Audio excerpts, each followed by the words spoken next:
वैकुंठवासी सिद्धसंत सद्गुरू सीताराम बाबा यांच्या अष्टम पुण्यतिथी महोत्सवानिमित्त अतिभव्य अखंड हरिनाम सप्ताह श्री चतुर्भुज विष्णुमूर्ती श्री सद्गुरू सीताराम बाबा मूर्ती प्राणप्रतिष्ठा कलशारोपण सोहळा श्री क्षेत्र सीतारामगड खरडा तालुका जामखेड जिल्हा अहमदनगर। सोहळा आनंदाचा गजर विठुरायाचा अखंड हरिनाम सप्ताह श्री क्षेत्र सीतारामगड खरडा तालुका जामखेड जिल्हा अहमदनगर। आपले नम्र समस्त ग्रामस्थ भजनी मंडळ तसेच युवक मंडळ खरडा। प्रेक्षेपण आपल्या आवडत्या मराठी हॉटस्पॉटवर। हा जन्म मरण नाही आकारासे कैचा ठाव, देह प्रत्यक्ष झाला देव, साखरेचा नोहे ऊस आम्हा कैचा गर्भवास, आकारासे कैचा ठाव, देह प्रत्यक्ष झाला देव, तुका म्हणे अवघा जोग सर्वा घटी पांडुरंग, आकारासे कैचा ठाव, देह प्रत्यक्ष झाला देव, सत्यम ज्ञानमनंतम नित्यमनाकाशम परमाकाशम, गोष्टः प्रांगण रिंगण लोलमनायासम परमायासम, माया कल्पित नानाकार मनाकारं भुवनाकारं, श्मायानाथमनाथं प्रणमत गोविन्दं परमानन्दं परमानन्दं परमानन्दं, रंगाये ये वो ये रंग ये वो ये यो ये रंगा ये हो ये रंगा ये वो ये रंगा ये हो ये रंगा ये हो ये, विठाई विठाई मागे कृष्णाई गानाई, विठाई विठाई मागे कृष्णाई गानाई, विठाई विठाई माझे विठाई विठाई माझे कृष्णाई गाना, रंगा ये वो ये रंगा ये वो ये रंगा ये वो ये रंगा ये वो ये रंगा ये वो ये रंगा ये वो रंगा ये वो पंढरीच्या देवराया दंडवत तुझे पाया, दंडवत तुझे पाया, दंडवत तुझे पाया, पंढरीच्या देवराया दंडवत तुझे पाया, दंडवत तुझे पाया, दंडवत तुझे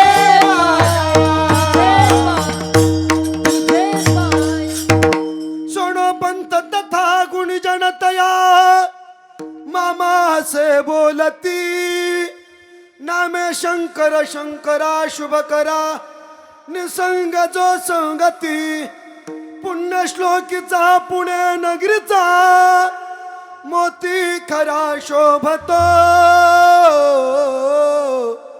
ऐशा संतवरा शुभ करा दांडे करा बंदितो, घ्यावी घ्यावी माझी सेवा दिन दुर्बळाची देवा, दीन दुर्बलाची देवा, दीन दुर्बलाची देवा, देवाची सेवा, जय हो देवा, दीन दुर्बलाची देवा, दीन दुर्बलाची देवा, घ्यावी घ्यावी माझी सेवा, दीन दुर्बलाची देवा, जय हो दुर्बलाची देवा, दीन दुर्बलाची देवा, घ्यावी माझी सेवा, दीन दुर्बलाची देवा, दीन दुर्बलाची देवा, दीन दुर्बलाची देवा। प्रस्तुत प्राप्त चिंतन रूपी सेवेकरता निवडलेला अभंग महान भगवत भक्त ऐश्वर मुकुटमणी संत सम्राट वित्राग तुल्य चिन्मय स्वरूप देवमान्य शास्त्रमान्य संतमान्य सकल अलंकार भूषित सिद्ध असूनही साधकांच्या करुणेनं स्वतः सर्व व्यावहारिक त्रास सहन करून सत्व विस्मरण पूर्वक श्री हरीलाही मानस समाधान देणारे साध्या साध्या उपदेशातून श्रुती शिरोधार्य सिद्धांना या समाज माणसात मांडणारे, आपण केलेल्या दुस्तर साधनेनं सिद्धांना या अचंबित करणारे अनुभव या समाजाला देणारे, शरीराचा प्रत्येक कण, काळाचा प्रत्येक क्षण आणि मनाचं प्रत्येक चिंतन हे भगवन्मय बनल्यामुळे याच देहात याच डोळ्यांनी जीवनमुक्तीचा सोहळा उपभोगत वैकुंठाला जाण्याचे महदभाग्य प्राप्त केलेले, प्राणेंद्रिय दमन, तनुसहित स्वगमन, हरी शिरी सुमन आणि जिजाई रमन असलेले प्रत्येक वारकऱ्याच्या जीवनात समरस झालेलं व्यक्तिमत्व म्हणजेच संत परंपरेच्या कलशस्थानी अनभिषिक्त सम्राट रूपानं वावरणारं, चतुर्वेद प्रविष्ठा, परमार्थ पथद्रष्टा, योग्य उपदेष्टा आणि दुर्गुणत्वेष्टा श्रीमंत श्री तत्वज्ञ तुकोबरा यांचा असून या अभंगातून महाराज संत जीवनानं घडवलेली मृत्यूलोकातली क्रांती कोणती, त्या क्रांतीचं दिग्दर्शन आजच्या भंगात करतात. विठ्ठल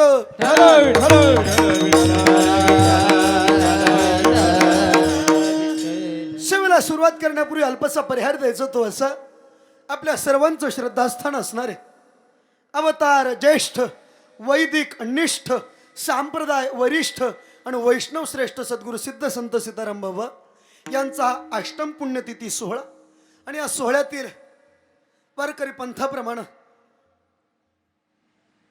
वारकऱ्यातील एक ज्ञानोबरायांच्या तोडीचा आणि त्याच काळातील एक महान व्यक्तिमत्व सद्गुरू भक्त श्री सेना महाराज यांची ही आजची पुण्यतिथी उत्सव. महाराजांच्या पुण्यतिथी उत्सवाची तिथी आहे श्रावण वद्य द्वादशी. काल एकादशी असल्या कारणामुळं आज द्वादशी आणि द्वादशी ही सेना महाराजांची पुण्यतिथी असल्या कारणामुळं आजच्या तिथीला काही महदभाग्य प्राप्त केलेलं आहे आणि त्या तिथीनुसार आलेली ही गडाकडून आपल्या सर्व भक्त परिवारांकडून माझ्याकडे हे आलेलं सेवेचं निमंत्रण. सर्वजण मंडळी आहेत. साधू म्हणायला सोपं आहे बुवा, पण साधूहून जगणं जरा अवघड आहे. विठ्ठल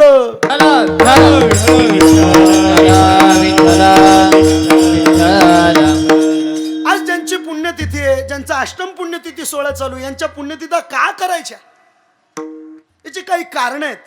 ज्या संस्थेत शिकण्याचं भाग्य मिळतंय त्या संस्थेचे गुरुनाम गुरु वैकुंठवासी विठ्ठल बाबा एक वाक्य बोलायचे, म्हणायचे बुवा या साधूच्या पुण्यतिथ्या देवाच्या जयंत्या का करायच्या, नाही केलं तर त्यांचं काही बिघडत नाही का, का करावं त्यांच्या. बुवा म्हणायचे नाही केलं तर त्यांचं काही बिघडत नाही, मग आपलं बिघडू नाही म्हणून करायची ती पुण्यतिथी. विठ्ठला विठ्ठल त्यामुळं घातलेला हा घाट आहे. खरं पता साधू मी मागाच वाक्य बोललो, देव होता येईल आबा, माणूस होता येईल, पण जरा साधू बनणं अवघड आहे. आज सर्वजण मंडळी आहेत. घरचं कीर्तन आहे, फडावरचं गडावरचं कीर्तन आहे. गडावर आणि फडावर निष्णांत प्रेम करणारे निष्ठावान माणसं आज उपस्थित आहेत. सर्वांच्या चरणी माझा विनम्र माथा टेकवतोय. सर्वजण मंडळी आहेत आपल्या भागातील आणि गडावर निष्णांत प्रेम करणारे गायनाचार्य गणेश महाराज आहेत, विशाल महाराज आहेत, सागर महाराज आहेत, आदेश महाराज आहेत. त्याचबरोबर माझे गुरुबंधू हरिभक्तीपरायण ज्ञानेश्वर माऊली उपस्थित आहेत. त्याचबरोबर हरिभक्तीपरायण मृदुंगाची साथ करण्याकरता आपल्याच गडाचं एक उदयनमुख नाव असणारे अंगद महाराज उपस्थित आहेत, माऊली महाराज आहेत. गडावर निष्ठा सेवा करणारी, निष्ठेनं सेवा करणारी मंडळी आहेत, फडावर निष्ठेने सेवा करणारी मंडळी आहेत. त्याचबरोबर निष्ठी करणारी सुद्धा मंडळी आहेत. सर्वांच्या चरणी माथा टेकवतून पुढं चालतो. सर्वजण मंडळी आहेत. आमचे ढगे मामा असतील, रामदादा असतील, पीटी मास्तर दोन्ही चोपदार ते असतील. सर्वांच्या चरणी माझा माथा टेकवतून पुढं चालतो. मस्तक माझा पायावरी वारकरी संतांच्या सर्वजण मंडळी आहेत. मी वाक्य बोललो, साधू बनणं जरा अवघड आहे बुवा. काही बनता येईल पण साधू बनणं अवघड आहे. याची जरा पायरी सांगू का खालची. एकतर साधू बनायचं असेल तर जीवन द्यावं लागतंय आणि जीवन समर्पित करणं जरा अवघड आहे. वाक्य काय बोलतो बारकाने सर्वजण ऐका. एक वेळेस 8 दिवस अन्नदान करणं सोपं आहे. एक वेळेस अनाथ आश्रमशाळा चालवणं सोपं आहे. जरा पुढचं वाक्य बोलू का बा. जीव देणं सुद्धा सोपं आहे, पण जीवन समर्पित करणं जरा अवघड आहे. ज्यांचं रात्रीच कीर्तन झालं असे गुरुवर्य उल्हास बाबा नेहमी सांगतात, जीवन समर्पित करणं का अवघड आहे. अन्नदान करणारा एक वेळेस तेवढी किंमत दिली 8 दिवसाचं अन्नदान संपल, त्रास त्याला दुसरं काही नाही. अनाथ आश्रमाचं चालवत असताना एक रक्कम FD करून बँकेत टाकली, त्याच्या व्याजावर ते चालू शकतं. जीव देणं सुद्धा सोपं. याचं कारण आहे, जीव देणारा लईत लय 5-10 मिनिटं तर मळण, याच्या पुढं काही त्रास नाही त्याला. जीव दिल्यावर लय काय होईल, काय पुढं एकदा त्रास दिला लटकते राहिना, संपलं, याच्या पुढं काय होईल त्याला. पण जीवन समर्पित करणं अवघड आहे. याच्याकरता बोलतो वाक्य, आबा ज्यांनी ज्यांनी या पंथाकरता जीवन समर्पित केलं ना गणेश महाराज, त्याच माणसाचा ही माणसं फुटाफुटावर जीव घेत असतात. म्हणून जीवन समर्पित करणं अवघड आहे. फुटाफुटावर जीव घेतात, जीवन समर्पित करणं अवघड आहे बुवा. त्यामुळं जीवन समर्पित करणं अवघड आहे. आणि या गडाकरता, या पंथाकरता नेहमी वाक्य आठवतं, पंथ जगावा म्हणून जगणारे खूप आहेत आणि पंथावर जगणारे सुद्धा खूप आहेत. पण पंथ जगावा म्हणून जे चालतात त्याला साधू म्हणत जात जा. आणि सोपं वाक्य बोलतो, पंथावर जे जगत असतात ते तुम्ही आमच्यासारखे महाराज म्हणत जात जा. पण पंथासाठी जगणारे थोडेच आहेत आणि ज्यांची पुण्यतिथी ते पंथावर नाही, पंथासाठी जगले. त्यामुळे ही महात्मे पुन्हा नाही. हे नावं ऐकले ना, हे ऐकून असे साचवायचे, साठवून ठेवायचे. या माणसांसारखे हुबेहूब पेहराव करणारे लय येते, पण यांच्यासारखे पुन्हा नाहीत. तुकोबरायची भाषा बोलू, वैराग्याच्या गोष्टी ऐकल्या त्या कानी, वैराग्याच्या गोष्टी ऐकल्या त्या कानी, आता ऐसे कोणी होय.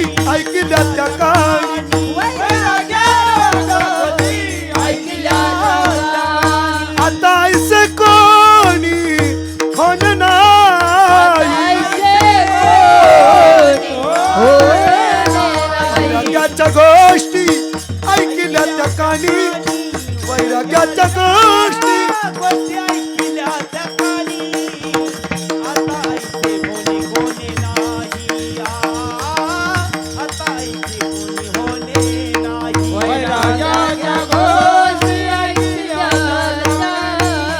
वैराग्याच्या गोष्टी ऐकल्या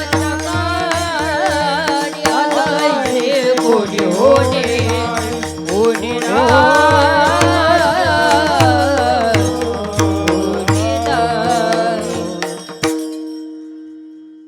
हे नाव ऐकले, हे ऐकून ठेवायची. पुन्हा लय येते पण आशे नाही. त्यामुळं अजून सुद्धा नावं काही तोंडापुढं काही नावं आली की त्या लक्षणाला काहीच नावं येतात, पुढं नाही. भगवान बाबा असतील एकदाच, पुन्हा दुसरा नाही. वामन भाऊ जरी झाले तरी एकदेच, पुन्हा दुसरं नाही. नगद नारायण भगवान जरी झाले तरी एकदाच, पुन्हा नाही. चाकरवाडीचे माऊली जरी झाले तरी एकदाच, पुन्हा नाही. पुढचं वाक्य बोलू, सीताराम बाबा जरी झाले तरी एकदाच, पुन्हा नाही. परत नाही. येतील, पेराव करतील बुवा, पण ऐन वेळेस पदरात पुण्य पडायच्या ऐवजी भलतं पडून जाईल, याच्यापेक्षा दुसरं काय होणार नाही.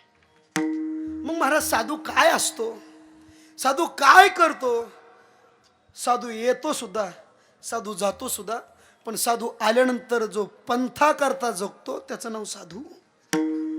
पंथाची वाट जो उजळवत चालतो त्याचं नाव साधू. आणि निर्माण दुसऱ्या वाटा करीत चालतो त्याला महाराज म्हणी जाचा. त्यामुळे महाराजांचे शब्द आहेत, उजळावया आलो वाटा, निर्माण करावया नाही, उजळावया नाही. त्या वाटा फुटून मजा नाही बुवा. मी याच्याकरता बोललो, समर्पित करणं अवघड आहे.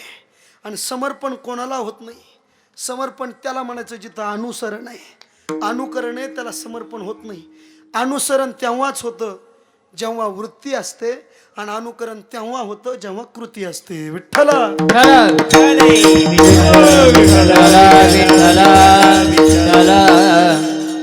आणि समाजाकरता समर्पण करणं जरा अवघडच आहे. मी नेहमी वाक्य बोलत राहतो, बुवा हा समाज कुणी किती काय करू द्या, पण जोपर्यंत आपल्यात गुण आहे तोपर्यंत हे आपल्याला बोलतात. जेव्हा आपल्यातला गुण निघून जातो आपल्याला हे रामराम घालायला सुद्धा येत नाही, किती मोठा असू द्या. एक बारीक वाक्य आहे, शेंगाचा मुक्काम पोत्यात तोपर्यंतच जोपर्यंत त्याच्यात बोलत चला शेंगदाणा आहे. एकदा का त्याच्यातलं फळ निघून गेलं की त्याचा मुक्काम चुलीत निघत असतो बुवा. तसा समाज एखाद्या कलाकारावर, एखाद्या महाराज लोकावर, एखाद्या कोणत्या सामाजिक क्षेत्रातल्या माणसावर प्रेम तोपर्यंतच करतो जोपर्यंत त्याच्यात गुण आहे. एकदा का गुण निघून गेला का माणसं आपल्यावर पुन्हा प्रेम करत नाहीत. आपल्या गडाचे म्हणता अण्णा नेहमी बोलतात, बुवा आम्ही खूप काही केलं पण हा समाज कसा प्रेम करतो सांगू. बाळू महाराज हे सर्वजण उपस्थित आहेत, जरा लहान तोंडी मोठा घास घेऊन सांगतो ऐका. हा समाज पुढाऱ्याच्या नोटावर, गायकाच्या कंठावर आणि पकवाजाच्या बोटावर प्रेम करतो. आपल्या पोटावर कुणीच प्रेम करीत नाही. जोपर्यंत पुढाऱ्यापाशी नोटा आहेत तोपर्यंत सगळे रामराम घालायला दारात येते दाबा, पण जेव्हा नोट निघून जाते ना पुन्हा रामराम घालायला सुद्धा पुन्हा कोण येत नाही. एकदा का गायकाच्या कंठातल्या आवाज निघून गेला का माणसं म्हणत असतात, महाराज तुम्ही काकडा सांभाळा, पोरं आहेत रात्रीच्याला. एकदा का पकवाजातल्या बोटातली ताकद निघून गेली की माणसं म्हणतात, बुवा तुम्ही द्या लावून, पोरं आहेत वाजवायला. याच्यातली ताकद निघून गेली गुणातली की पुन्हा कोण नाही येत. वेदांत वाचस्पती जगन्नाथ अण्णा वाक्य बोलायचे, बुवा जेव्हा या कंठात ताकद होती, आवाज होता, तेव्हा चंद्रभागेच्या वाळवंटात कीर्तन ऐकायला 700, 700, 800, 800 लोक टेप रेकॉर्डर घेऊन ऐकायला यायची. पण जेव्हा म्हटली इथली ताकद निघून गेली ना, आश्रमात पुन्हा जे हरी घालायला सुद्धा कोण येत नाही. याचं कारण आहे समाज आपल्या गुणावर प्रेम करतो. त्यामुळं समाजाकरता सगळं देणं जरा अवघड आहे. ज्यांनी ज्यांनी दिलंय त्यांना किती त्रास आहे हे मी सांगत बसत नाही, आपण डोळ्यांनी बघणारी माणसं आहेत. विठ्ठला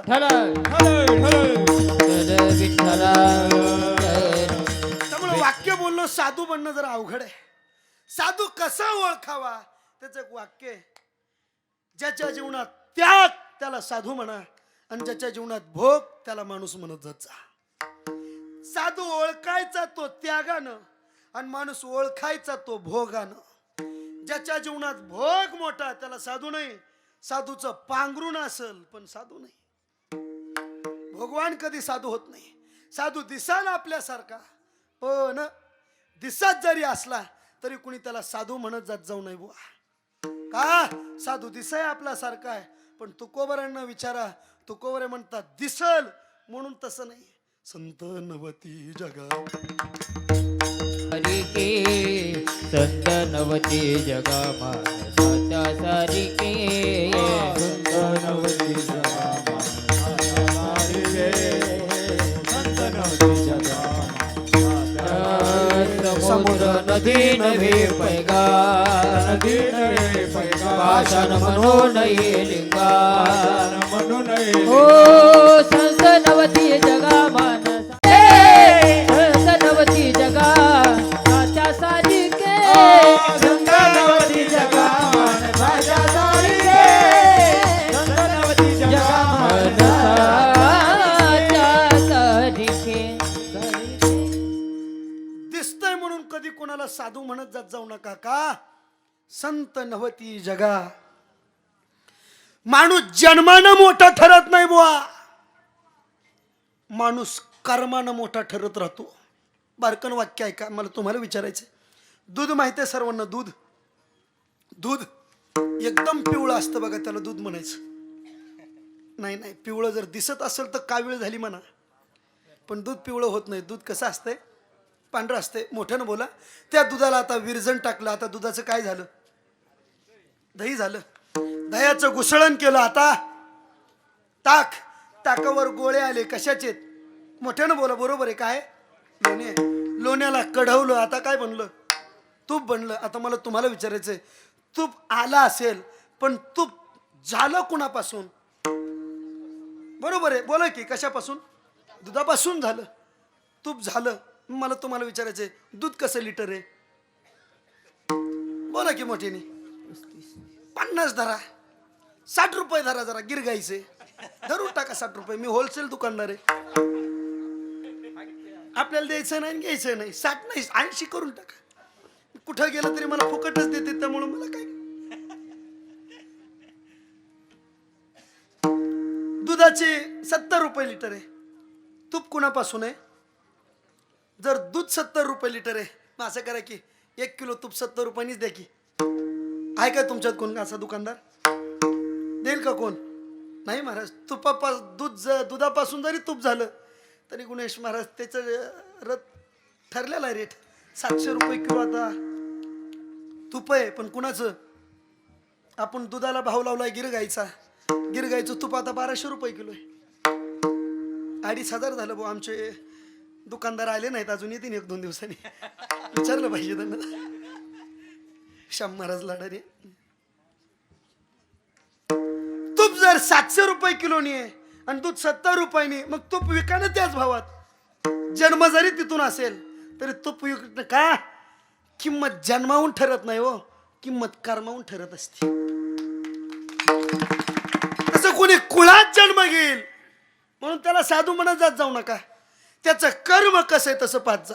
हे तुकोबारांना मला वाटतं त्याच काळात कळलं असेल, म्हणून त्यांनी तवाच लिहून ठेवलं, संतांचे ते आप्त ते नव्हती संत. विशेषता आहे त्यांची. मग साधू म्हणणं अवघड आहे? हो म्हणे अवघड आहे. काय साधूची विशेषता आहे?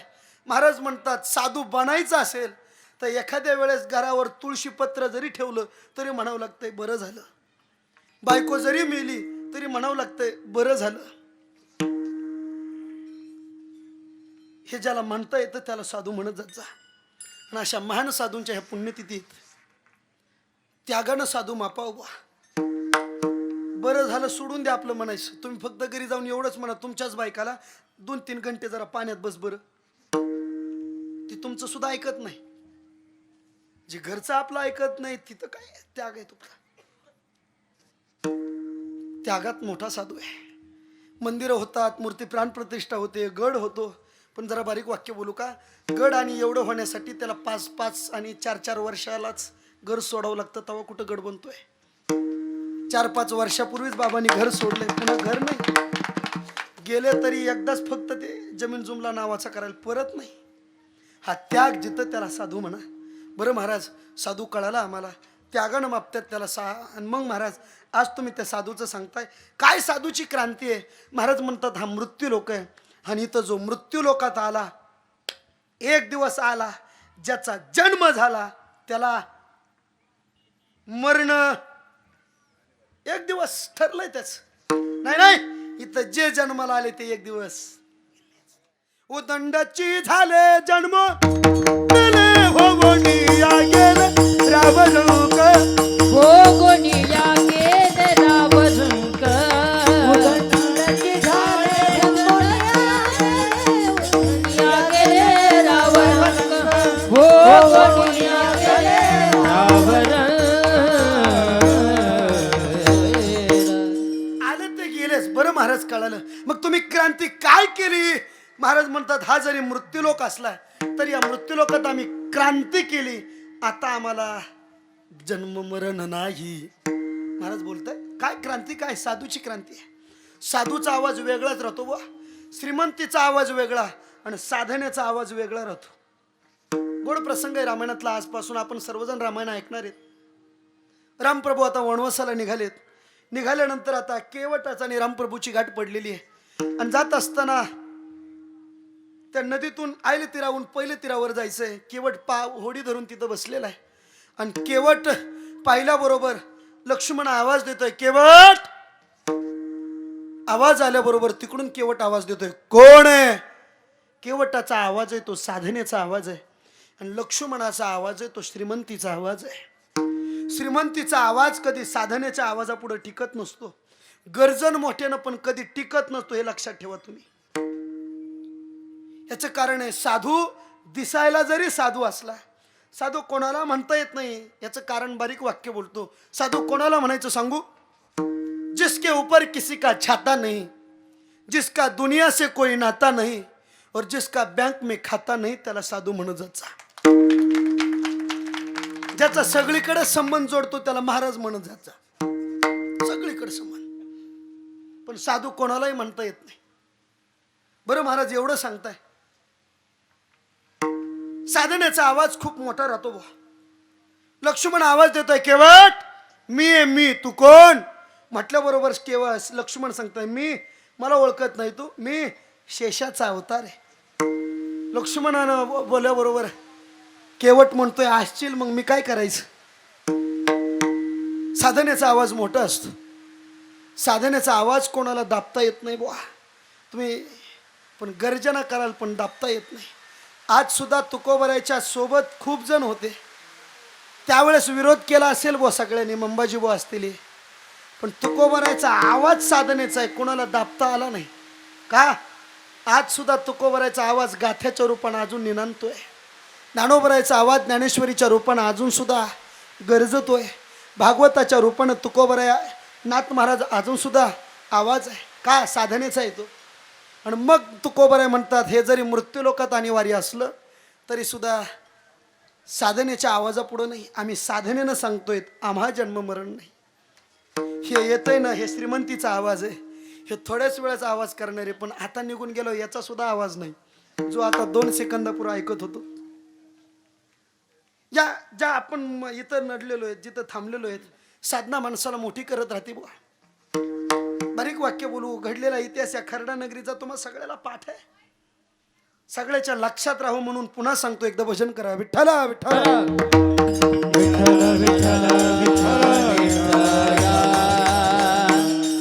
ही शिवपट्टण नगरी एका सुलतान राजे निंबाळकराची जहागिरी आहे. या शिवपट्टण आणि खर्ड्याचा इतिहास सांगतो. साधनेच्या आवाजापुढं कोणाचं काही टिकत नाही, हे लक्षात ठेवा तुम्ही अजून सुद्धा. ज्यानं समर्पण दिलं, ज्याने, मी म्हणतो तुकाराम महाराज त्या सुलतान राजाच्या गडीत आलेले, ती गडी अजून आहे. निंबाळकर सरदार दर्शन घेण्याकरता आलेला आहे. आणि साधूचं सर्वस्व काय असतं सांगू, संन्यासाचं सर्वस्व म्हणजे त्याची जुळी, पलीकड नाही. जुळी हीच त्याची पोळी. जुळीत पडलं तर त्याची टाळी वाजली, त्याचं नाव संन्याशी. जुळी घेतली आणि खुंटीला खवलेली आहे.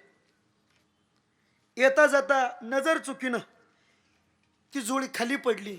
पडलेली जुळी कुणी लक्ष दिलं नाही, कोणा पाय लागला. निंबाळकराच्या घराण्यातल्या मुलांचा पाय लागल्याबरोबर तुकाराम महाराज त्या वाड्यात थांबलेले नाही, जुळी घेतली आणि थेट बेलेश्वर गाठलं. पण जाताना सांगितलं, माझ्या सर्वस्वाला तुम्ही पाय हाणला ना, तुमचं सर्वस्व पायदळी जाईन. 2च दिवसांनी त्या गडीवर आक्रमण झालं. मुघलांनी केलेल्या निजामाच्या आक्रमणात सुलतानाच्या माझ्या माहितीप्रमाणे 7 मुलं होती, त्याच्यातले 6 तिथं मेले आणि 1 बाहेर आलता, त्यामुळं तो वाचला. मला एवढंच सांगायचं आहे, साधूच्या जुळीला जरी पाय लागला तरी वंश राहत नाही गड्या हो, हे जरा भानाव येऊन लक्षात ठेवा. मी दुसरं ना, या खर्ड्याचा इतिहास सांगतोय. साधूच्या जुळीला जरी पाय लागला, वंश जो मागं राहिला तो सेवेत होता तेवढाच राहिला.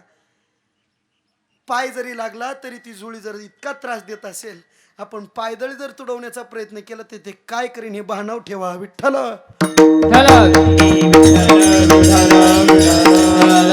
बरं महाराज कळालं साधू. मग महाराज काय केलं तुम्ही, काय क्रांती केली. क्रांती म्हणायचं कशाला, धावतं चला, आता वेळ होत चालली तुमची. मग क्रांती कशाला म्हणायचं, जे कोणालाच जमत नाही ते करून दाखवणं त्याचं नाव. जे कोणाला जमत नाही ते करून दाखवणं. जरा पुढचं वाक्य बोलतो, केलेलं जे कोणाला जमत नाही ते करून दाखवणं आणि केलेलं जगाच्या उपयोगी येणं त्याला क्रांती म्हणा. नुसते एका वाक्यावर क्रांती ठरत नाही. बारीक बोलू का, जे कोणालाच जमत नाही ते करून दाखवणं, इथंच क्रांती थांबत नाही. हे तर आपल्या सर्वांच्या पाठातलंय, फक्त धावतं सांगतो, कळलं तर बघा. 1-1.5 महिन्यापूर्वी जे कोणालाच जमत नाही ते 40 जण निघले ना राव. कोणालाच जमलं नाही पण निघले ना. पण मग एवढं क्रांती ठरत नाही, केलेलं सगळ्याच्या उपयोगाचं आहे का. खोके न ओके तेवढ्यावर तुमचं भागण हो, बाकीच्याच काय. क्रांती एका वाक्यावर ठरत नाही, केलेलं सर्वांच्या उपयोगी येणं त्याला म्हणा क्रांती. मग महाराज क्रांती जर अशी असेल तर साधूनं काय क्रांती केली. महाराज म्हणतात, देहाला आल्यानंतर हा देहाची पळापळ कशा करताय, सगळंच चाललंय. मला तुम्हाला विचारायचं, तुम्हाला काय व्हायचं हो. काय व्हायचं प्रत्येकाला? प्रत्येकाची वाक्य ठरलेली. कोण म्हणे मला मास्तर व्हायचंय, कोण इंजिनियर, कोण काय अजून इंजिनियर व्हायचं. जरा बारीक वाक्य बोलू का? कोणाला इंजिनियर नाही मास्तर नाही, प्रत्येकाला एकच व्हायचंय. वाक्य बोलू, प्रत्येकाला फक्त मुक्त व्हायचंय, दुसरं काय नाही व्हायचंय ते मुक्त व्हायचं. आणि मुक्त होण्याकरता जो अट्टाहास बांधला त्या साधूनं काय क्रांती केली. महाराज म्हणते त्या मोक्षाकरता मुक्तीकरता तुम्ही कुठं फिराल, पण आम्ही एक क्रांती केली. काय? इथं आल्यानंतर पहिली जगासाठी केलेली साधूची क्रांती आहे. मोक्ष सर्वांच्या हातात दिला तो भक्तीच्या नावानं. नाम घ्या, मोक्ष तुमच्या हातात आहे. मुखी नाम हाती मोक्ष, ऐशी साक्ष बहुताची, ऐशी साक्ष बहुताची. ऐशी साक्ष बहुता, मुखी नामाची मोक्ष. ऐशी साक्ष बहुताची, ऐशी साक्ष बहुताची.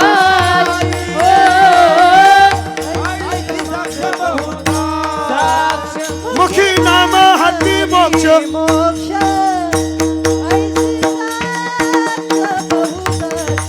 हा हा.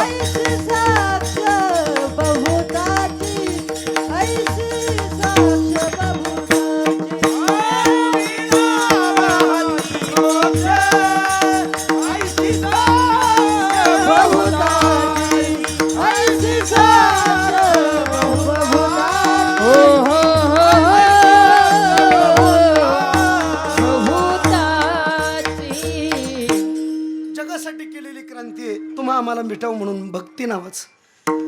बरं महाराज केली, मग काय केली याचं कारण आहे.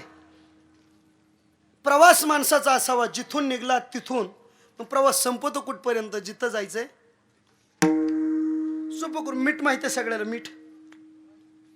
मिठाचा प्रवास कुठून? पाण्यापासूनच झाला.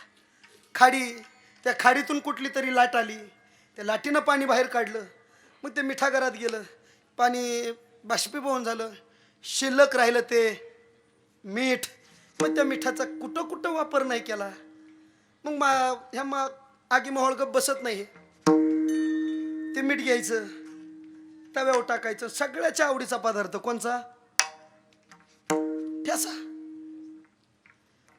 ते मीठ मिरचीत घालायचं, रगडायचं. कशामुळं रगडा त्याला का भेटला?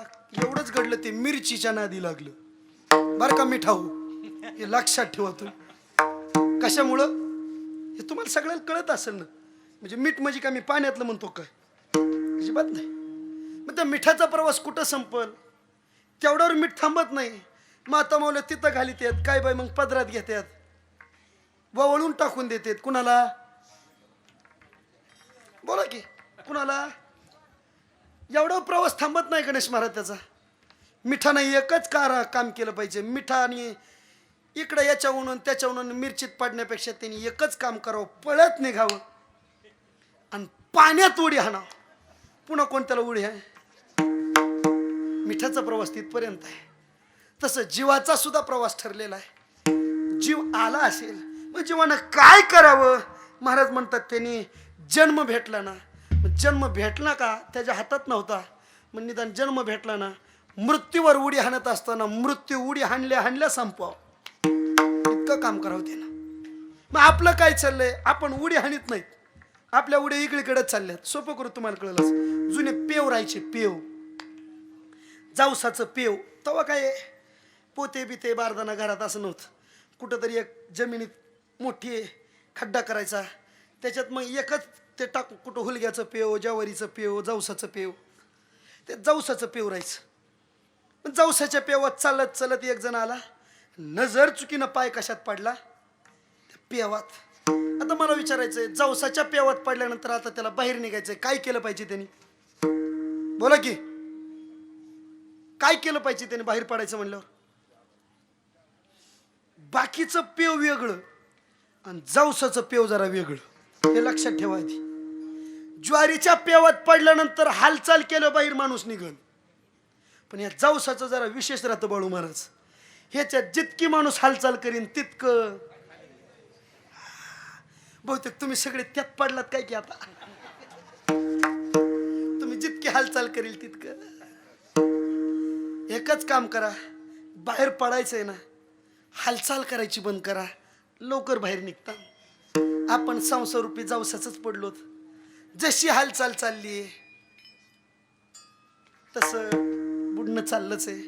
महाराज म्हणले फक्त एवढी हालचाल बंद करा. ठेविले अनंते ही हालचाल बंद का केली? पुन्हा पेवात बुडायचं राहिलं. बरं महाराज कळालं. मग तुम्ही काय क्रांती केली? महाराज म्हणले आम्ही याच्यात हालचालच करायची बंद केली. का केली? महाराज म्हणले याच्यात हालचाल जशी करीन तसं माणूस. काय विशेष काय? म्हणले याच्यात किती हालचाल करा, पदरात दुःखाशिवाय काहीच पडत नाही. सोपं करू तुम्हाला कळलंच. हे मध्ये 2 वर्ष काय पडलं होतं? लॉकडाऊन पडलं होतं. लॉकडाऊन तर सगळ्याला पाठ असेल. लॉकडाऊन माणसं लग्न विसरते पण लॉकडाऊन विसरायचे नाही. विशेष आहे ते लॉकडाऊन. लॉकडाऊनमध्ये विशेष घडलं. लग्न झालं, आता घरी तरी कवर राहता. माय म्हणले जाय बरं पुण्याला काहीतरी काम कर. मग आपल्याकडचा ठेपा ठरलेला आहे. पोरग कुठं आहे? पुण्याला आहे. आणि काय करतंय? कंपनीत आहे. ह्याच्या पलीकडे काहीच नाही. कुठल्या कंपनीत आहे म्हणलं मला सुद्धा अजून सांगता येत नाही. तसं ते लागलं. मग पुण्यातलं राहणे गावाकडच्या सारखं राहणं नाही. पुण्यातलं राहणं म्हणजे 10 बाय 10 त्यातच राहा. गावाकडच्या सारखं मोकळं पटांगण नाही. डबा उचलला, चालला पहिल्या दिवशी कामाला. म्हणला का ग आज पहिल्यांदा चाललोय, काय दिशील बरं आज? किती सोपं आहे, कशाला विचारता? तुमच्या आवडीची भाजी देणार मी आज. काय गोड खाऊ खाऊ तुमची जीभ जरा मुडदुसत झाली. एक काम करू, तुम्हाला एकदम भारी तिखट असं चांगलं पटल असं काय द्या, डबा उघडा खा म्हणे. 2 वाजले अंगद महाराज. डबा उघडला, एकदम तिखट भारी भाजी दिली. तिने काय दिलं असेल माहितीये का? बेसन आणि भाकर. जाऊ द्या म्हणलं आपल्याला भेटतंय याच्यातच चांगलंय, दुसऱ्याला भेटत नाही अजून. आपल्याला तिथं हेच चांगलंय. लोकांचे लेकर अजून मेसला जेवत येत. आणि तवाच ठरवलं शहरातल्या माणसापेक्षा आबा गावाकडची माणसं लय श्रीमंत. खरंच श्रीमंत. तुम्हाला कळलं असं सांगू का किती श्रीमंत आहेत? गावाकडच्या माणसाच्या मनात येईन तवा ते बायकोला हाणू शकतं. मनात येईन तवा. शहरातला हाणायचं सोडून द्या, मनात सुद्धा आणू शकत नाही. मेला उपाशी. बरं बा आपल्याला भेटतंय तेच चांगलं. दुसरा दिवस 2 दिवस निघून आज काय डब्याला म्हणजे शेजारने बरं आत्ताच ओळख झाली. तिने एकदम भारी भाजी शिकवली. एकच नंबर भाजी. 2 वाजले डबा उघडा खा. 2 वाजले डबा उघडला. उघडल्याबरोबर पहिल्यांदा काय दिलं तर बेसन भाकरी. आज काय दिलं तर माहितीये का? पिठलं भाकरी. काय भारी म्हणले भाजी. वा वा वा. 2 दिवस निघून गेले. पुन्हा म्हणलं आज काय देणार? म्हणले एकदम भारी. आत्ताच यूट्यूबला रेसिपी बघितली. 1 नंबर भाजी देणार तुम्हाला. तुम्ही फक्त डबा उघडून खा. तो मला नेमकं काय देणार? ती म्हणली लई विचारू नका. टीव्हीच्या पिल्यावर टट्या टट्या काय लावलंय. 2 वाजले डबा उघडायचं आणि खायचं. 2 वाजले डबा उघडला. पहिल्यांदा काय दिलं तर बेसन भाकरी. दुसऱ्यांदा काय दिलं? पिठलं भाकरी. आज डबा उघडला काय होतं माहितीये का? झुणकान भाकर. डबा उचलला आणि तिच्या पुढं मांडला. म्हणला काय अक्कल कुठं गेली का काय का काय? रोज म्हणती नवं नवं पिठलं भाकर, झुणका भाकर, बेसन भाकर. नावं बदलते तो. डब्याला काय आहे? अय डब्या हो ते आपल्या माणसा हो. काय आहे डब्याला? तसंच आहे. महाराज म्हणले जाऊसाचं आणि संसाराचं पेव याच्यात विषयाची नावं बदलतील पण पदरात काय आहे? दुःखाशिवाय काही नाही. याच्यात विचार सुखाचा अजिबात होऊ शकत नाही. त्यामुळे तुकोबराने शिक्का लावूनच सांगितलं सुखाचा विचार नाही. सुखाचा विचार नाही कोठे.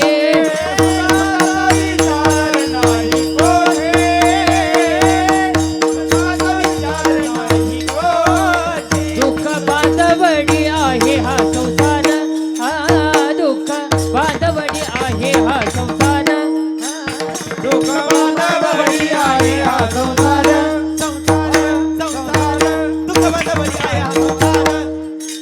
दुःख बांधवडी आहे हा संसार.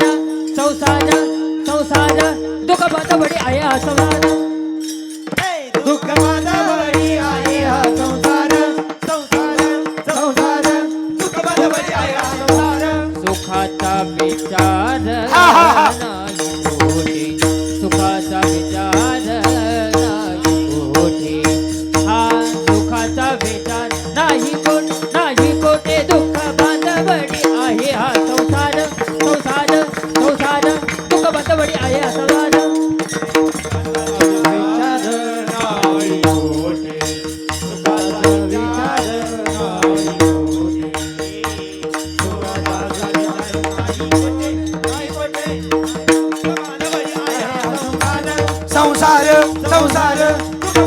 आया संसार दुःख बंद बळी आया संसार दुःख बंद बळी आया संसार विचार सुद्धा माणूस करू शकत नाही. 2-4 जण बस, लय नका काय नाही. उगा पायदळे तुडवलेली चांगली नसते, थोडं थोडं वाटा. बरं महाराज विचार नाही. मग जीवानं काय काय करावं म्हणून काय सांगितलं? चोपदार 2-4 इथं वाटा. काल सगळ्यांनी फुलं टाकली तर नाही टाकणं झालं. जास्त गोंधळ नका करू, घ्या बसून. बस बस बस, आता फक्त मला द्या आणि इथं आबाला द्या. बस बस, ताट तिकडे ठेवा. काय यांनी नाही टाकली तरी उद्या चट माणसं ह्यांच्यावर टाकीत दुसरं काय.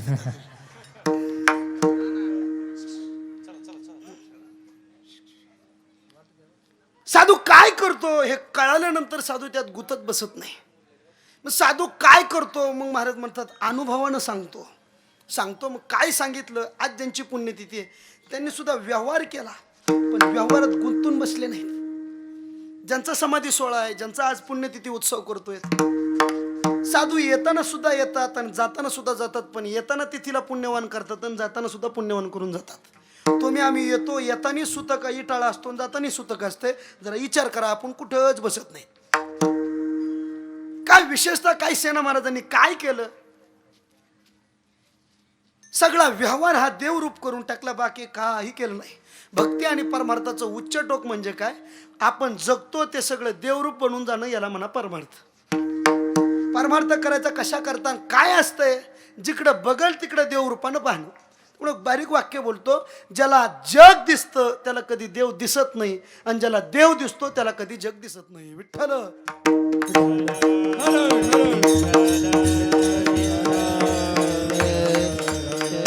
ज्यांचं पुण्यतिथी उत्सव आहे त्यांचा जन्म जरी मध्य प्रदेशातला असला तरी सुद्धा त्यांचं कुळ मात्र महाराष्ट्रातलं. सेना महाराजांच्या वडिलांचं नाव आहे, मला वाटतं देवीदास. ते आणि ज्ञानोबराचे वडील विठ्ठलपंत हे दोघं एकाच गुरुचे शिष्य. रामानंद दोघं एका शिष्य. विठ्ठलपंतांकडून वारकरी पंथाची विशेष महती त्यांना तिथं कानावर पडली. ज्यावेळेस विठ्ठलपंतांनी सांगितलं की बस आता सोडून द्या, विठ्ठलपंतांना कळल्याबरोबर पुन्हा आळंदीला, परत गृहस्थाश्रम, पुन्हा 4 मुलं, हे इकडचा इतिहास. हे तिकडे परत गेले. त्यांच्या पोटी जे जन्माला आले त्यांचं नाव सेना महाराज. सेना महाराज आले, त्यांना व्यवहाराचं भक्तीचं शिक्षण घरातच दिलं. जे असेल ते सांगितलं, बघ काही जरी झालं, कुठं जरी पळाला, आपण पदरी राजाच्या उदयसिंहाच्या असू, पण आपला मालक एकाच ठिकाणी राहतो, तो महाराष्ट्रात, आणि महाराष्ट्रात मालकाचं गाव आहे पंढरपूर. काही केलं तरी तिथं विसरायचं नाही, कुणी येऊ. त्यामुळे एक दिवस घडलेला प्रसंग, वारकरी आल्याबरोबर मग काय करावं, आपल्या उपजीविका एवढंच, दाढी करणं. वारकऱ्याच्या दाढी याच्यात गुंतले, तेवढ्यात राजाचा निरोप. आणि उदयसिंह राजा होता, पण जरा क्रूर होता, त्याला कोड फुटला होता. काय करावं? लहर झाली. मोठ्या माणसाला लहर कधी येईन सांगता येत नाही. लहर आली, आवाज दिला, जा रे सेनाला बोलवून आणा, मला दाढी करायची आज. आल्याबरोबर सेना महाराजाला आवाज दिला. त्यांची पत्नी बाहेर आली. सांगितलं सेना महाराज आत्ता तिकडं वारकऱ्याची दाढी करत तिकडे गेलेले आहेत. त्यांची झाली की त्यांना सांगते, लगेच पाठवून देते. शेवटी मोठ्या माणसाचं जरा वजन वाढायला लागलं की जरा खालच्यांना खपत नसते. हा व्यवहारच आहे, कुठं जा खपत नाही. सुनाला जरा डिमांड भेटलं की सासूला अजिबात नाही. हे नाही का? मग ते जे नोकर आलता ते आला म्हणला, कुठं आहे सेना? म्हणले ते वारकरी तिकडे दाड्या करीत आहेत. मग त्यांना का बोललेलं नाही? ते म्हणले त्यांची झाल्यावर राजाची करा येईन. शब्द उलटा आल्याबरोबर मग राजा क्रूर, त्याला लर म्हणलं त्या सेनाला फाशी द्या. देवाला डोळ्यात पाणी आलं, वारकऱ्याच्या दाड्या करीतोय आणि ह्या गडी तिथून त्रास देतोय. देवानं दुपटी उचलली, आले, सगळेच केलं. येताना मालिश पाहिली, जिथं कोड फुटलेला देवाचा हात लागल्याबरोबर कृपा कटाक्षाने हाळीले, कोड निघून गेला. आणि मग त्यांच्या पायाला हे सगळं चाललंय. आणि तेव्हा काय हे मीरा एकत्र फवारले, फवारं नव्हतं वारकाकडं सुद्धा. हे आता फवारे आली, वाटीत पाणी घ्यायचं. आणि तेव्हापासूनच म्हणायते, तुम्हाला पाट्या आता फक्त म्हणत नाही सदा. पण कशामुळं? मग ते वाटीत पाणी घेतलेलं. मग त्यांची दाढी करत असताना देवाचं वाटीत प्रतिबिंब पाहिलं, पडलं की सेना महाराजाचा चेहरा दिसायचा नाही, देवाचा चेहरा दिसायचा. आणि राजानं वरी बघितलं की सेना दिसायचा. काय करावं परत मग काय करावं शेवटी मग कुठं राहिलंय काय मग जुन्या वारकाकडे ती पद्धत राहायची आरसा कुठं राहिलंय का बघा बुवा. आता चौकोन आरसे आले त्यामुळं काही दाखवित नाहीत. आरसा दाखवायचा. दाखवित असताना पाहिलं तर राजा चेहरा दिसायचा. सेना महाराजाकडे आले की डोक्यावर मोराचा पीस दिसायचा. कायच करावं डोळ्यात पाणी आलं. काय करावं मोहरा होत्या वंजळभर दिल्या कोणीतरी आहे म्हणून. पुन्हा सेना महाराजांनी ते उरकल्यावर आले. मालक जरा उशीर झाला घडलेला वृत्तांत सांगितला. अरे सेना तू मागच आलास मी तुला इतक्या वंजळभर मोहरा दिल्या दुपटी उघडली डोळ्यात पाणी आलं. आल्यावर राजाला वृत्तांत सांगितला मी तो नव्हता. शेवटी सगळं कळालं तुमच्या जागेवर दाढी करायला मी नाही माझं मालक येऊन गेला. माझा मालक जर माझं काम करत असेल तर आता मला करायची गरज नाही. थोडा विरह झाला वैराग्य उत्पन्न झालं. मग सेना महाराजांनी काम करत करत वैराग्य धारण केलं आणि वारकरी पंथानुसार भजन पूजन करत करत करत आजची तिथी आली. मला वाटतं 12 वाजून आलेले आहेत. काय केलं सेना महाराजांनी आजच्या दिवशी एकच काम केलं. काय सेना साधूची पुण्यतिथी वेगळी याच्याकरता बोलतो बारकाय नाही का. साधू मरत असताना देह त्याग करत असताना जरा विशेष करतो. आपण देह त्याग करत असताना आपला श्वास बाहेर सुटतो. ज्याचा बाहेर सुटतो त्याला जन्म आला आणि ज्याचा आत गेला त्याला पुन्हा. साधू पुण्यतिथी याच्याकरता होती. साधू महाराजाची वैशिष्ट्यपूर्णता आहे. काय केलं साधू महाराज आपण मरतो त्यावेळेस श्वास आपला बाहेर सुटतो आणि सेना महाराज जात आहेत त्यावेळेस श्वास आत कोंदलेला आहे.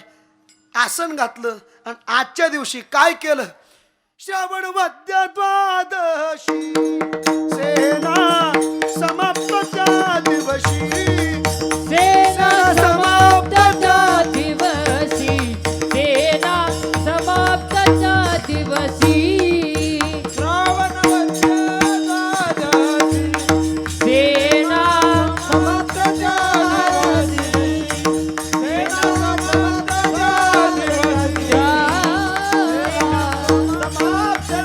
दिवशी पुंडलिक वरद हरी विठ्ठल श्री ज्ञानदेव तुकाराम सद्गुरु सेना महाराज की विठ्ठल विठ्ठल. चला विठ्ठला विठ्ठला. काय क्रांती केली महाराज तुमच्या साधून आपला इथं होता. मग महाराज म्हणतात मृत्यू सगळ्याला आहे पण आम्ही या मृत्यूला त्यागलं. काय केलं नेमकं मग महाराज ती क्रांती सांगतात. चिंतन करता निवडलेल्या भंगाच्या पहिल्या बीज भाजून केली नाही बीज भाजून केली नाही बीज भाजून केली नाही बीज भाजून केली नाही बीज भाजून केली नाही बीज भाजून केली नाही बीज भाजून केली नाही बीज भाजून केली नाही. आम्हा जन्म मरण नाही आम्हा जन्म मरण नाही आम्हा जन्म मरण आम्हा जन्म मरण नाही. आकारासी कैसा ठाव आकारासी कैसा ठाव जन्म मरण नाही आम्हा जन्म मरण नाही आम्हा जन्म मरण नाही आम्हा जन्म मरण नाही. आकारासी कैसा ठाव आकारासी कैसा ठाव बीज भाजून केली नाही आम्हा जन्म मरण नाही आम्हा जन्म मरण नाही आम्हा जन्म मरण नाही केली नाही आम्हा जन्म मरण नाही आम्हा जन्म मरण नाही आम्हा जन्म मरण नाही. मग महाराज म्हणतात क्रांती काय तर आम्हाला जन्म मरण नाही. आपण म्हणतो इथं आलेला एक दिवस महाराज म्हणते आम्हाला हे उरलं नाही. का बरं नाही त्याच्याकरता पहिला दृष्टांत दिला बीज भाजूनी केली. मला तुम्हाला विचारायचं आहे आपण सर्व शेतकरी माणसं आहेत. आता उडीद पेरायचं आहे कुणी सोयाबीन पेरली असेल आपण सर्वांनी पेरली. आज पेरल्याबरोबर ती आज काय झालेली आहे आता पहिलं उगवलेली आहे. मला तुम्हाला विचारायचं आहे तीच सोयाबीन एक काम करा आता अशी पेरूस तर पुढच्या वर्षी जरा भाजून पेरता का भाजून पेरा बरं. मग एवढ्या 1 महिन्यापूर्वी पेरली आता खुरपाय आली मी तुम्हाला नक्की सांगतो, फक्त बाजून पेरा ह्या महिन्यापोत काढायलाच आली पाहिजे. येईन काय?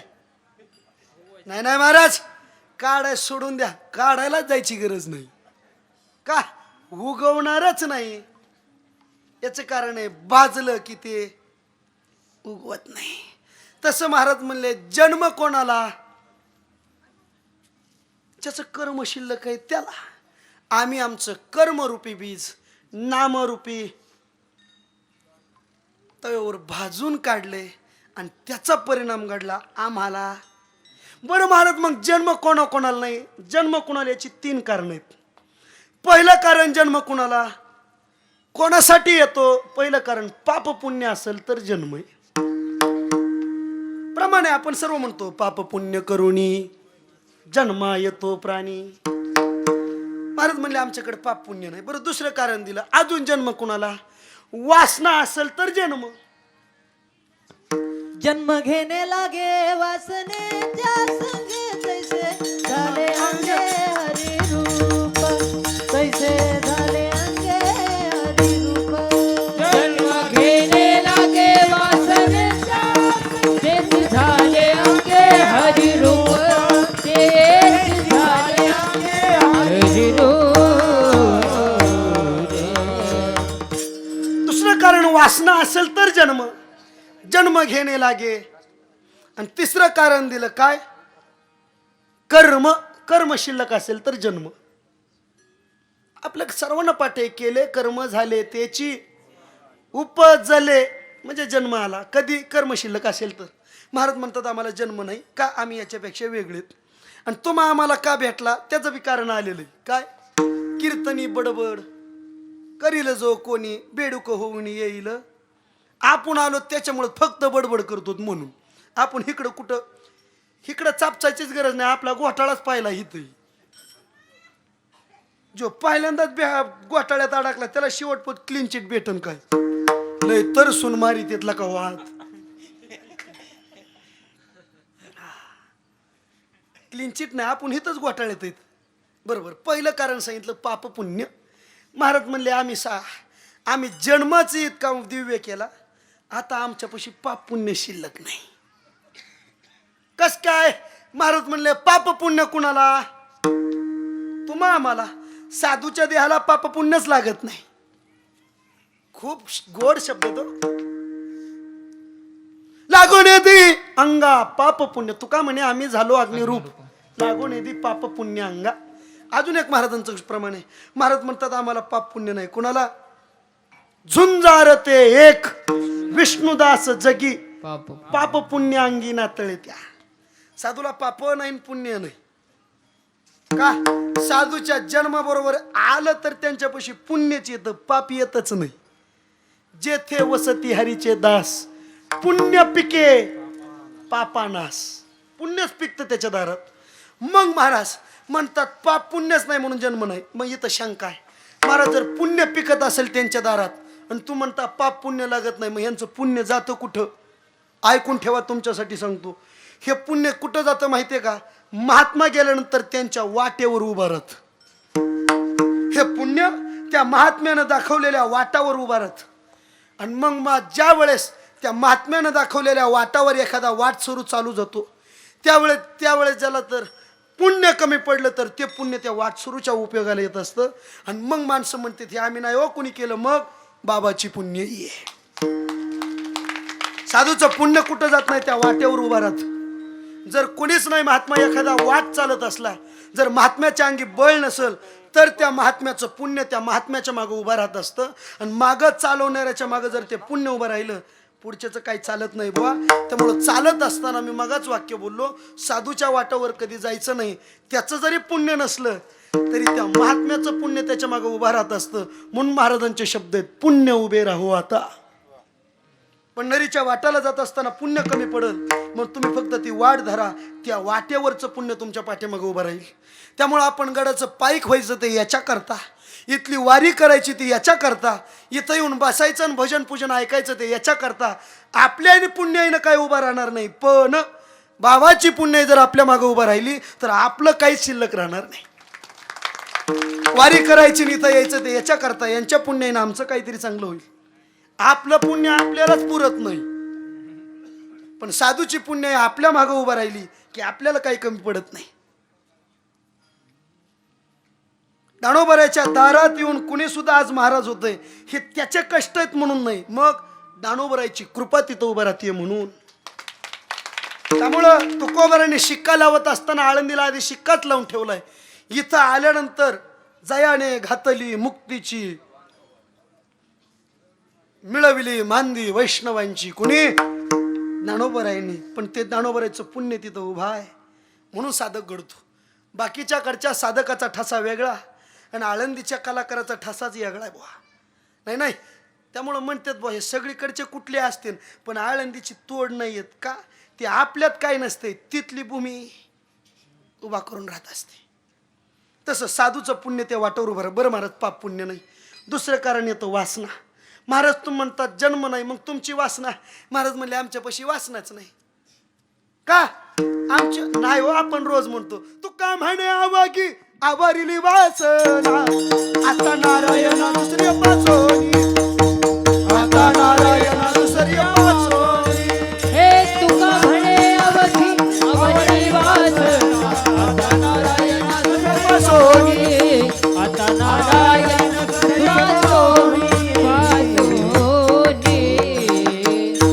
वासना नाही. आणि तिसरं कारण येतं कर्म. महाराज म्हणतात कर्म आपल्याला राहिलं नाही. कर्म जाऊन बसतं कुठं तर प्रारब्धात. आनंद महाराज म्हणले आमचं प्रारब्ध आमच्यापाशी उरलंच नाही का? हरी कृपे त्याचा एका जनार्दनी भोग प्रारब्धाचा. आणि मग महाराज म्हणले जन्म भेटायला एवढी 3 कारणं लागतात आणि ही 3ही कारणं आमच्यापाशी नाही आहेत, त्यामुळं आता जन्मच नाही. बरं महाराज, मग मरण. आणि मला तुम्हाला विचारायचंय, आता आपल्याकडे माणसं मरतेत ती जन्मलेली मरतेत का नाही जन्मलेली? बोला की, सोपं हे. जन्मलेलीच मरत असते ना. आणि मग महाराज म्हणतात जिथं आम्हाला जन्मच नाही आता मरण कुठे? सोपं करू तुम्हाला कळलं. असं दोघंच झोपले होते, झोपताना दोघांचा विचार ठरला का ग आपण दोघंच आहेत. मला असं वाटतं जर आपल्याला मुलगा झाला तर कुठं झोपन? म्हणली बाई रातच्या 12 वाजता तर आता तुम्हाला काय चेष्टा सुचती? काय करायचं झाल्यावर बघू ना. नाही पण तरी ते म्हणजे हाय का तू काय करायचं बरं, पण विचार करणं जरा. कुटुंबवत्सल असलं पाहिजे माणसाने, पुढचा विचार करीत राहिलं पाहिजे पुढं काय होईल. मग त्याची तजवीज, पुढच्याची तजवीज आताच करून ठेवायचं, याला म्हणायचं संसार. बाकी काय नाही. पण तुला वाट आपण काय कर नाही, पण तरी म्हणली काय जागाच करता तुम्ही, थोडं मागं सारखा, मी थोडी मागं सरकीन, झाली ना जागा. वासना त्याच्यावर थांबतच नाही माणसाची. तो म्हणला पण जरा डबल रोल झाल्यावर डबल तर कळत असेल ना. जुळ काय कर म्हणजे काय करायचं एकचित, पण काय करायचं जुळ्याचं, पण तरी विचार करा ना. ती म्हणजे काय करायचं तुम्ही थोडं मागं सरका, मी थोडी मागं सरकन, थोडं मागं सरकलं झाली जागा. नाही पण मला असं वाटतंय घराला नुसत्या जुळ्याने किंमत आहे. मुलगी असेल तर किंमत आहे, जुळ्याच्या पाठीवर आपल्याला.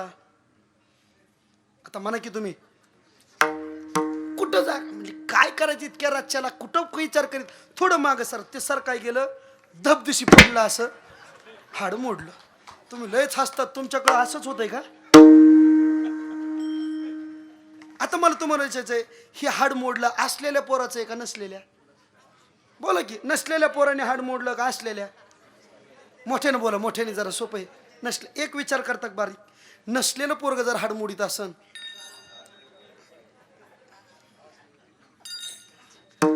पण हे जे चाललंय ह्या हाडाचं, हे जे चाललंय ह्याला किंमत कधी हो? पोरग असल ती पाठीवर झालं तर हे इतकाच गबाळ नाही तर मग याला काय किंमत आहे का? तसं महाराज म्हणले पुढच्या मृत्यूला किंमत कधी? जन्म असेल तर. जन्मच आमचा झाला नाही, मरण तरी कुठे आहे? आणि जन्मच नाही म्हणून मरण नाही, आणि मरण नाही म्हणून आम्ही आता नाही. बरं महाराज अजून म्हणले विकार कुठं उभा राहतो? आकार असेल तर. आकारच नाही, विकार कुठं? एक बारीक वाक्य बोलतो, जिथं जिथं विकार आहे, हा लक्षात ठेवा वाक्य, जिथं जिथं विकार आहे डोळं झाकून चालावा तिथं आकार आहे. पण जिथं आकार आहे तिथं साधूच्या देहाला आकार आहे पण विकार लागू शकत नाही. पण जिथं विकार आहे तिथं आकार नक्कीच आला. महाराज म्हणले आम्हाला जन्म मरण नाही, याचं कारण आहे हा जो आकार आहे तो आकार रूपाने आम्ही ठेवलाच नाही. काय केलं या आकाराचं? आकारासी कैचा ठाव, आकारासी कैचा ठाव,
देह प्रत्यक्ष झाला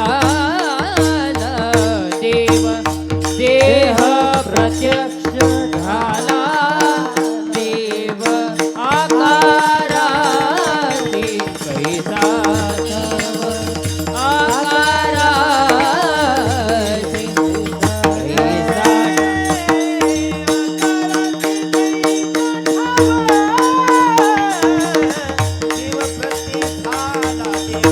हा हा हा हा हा.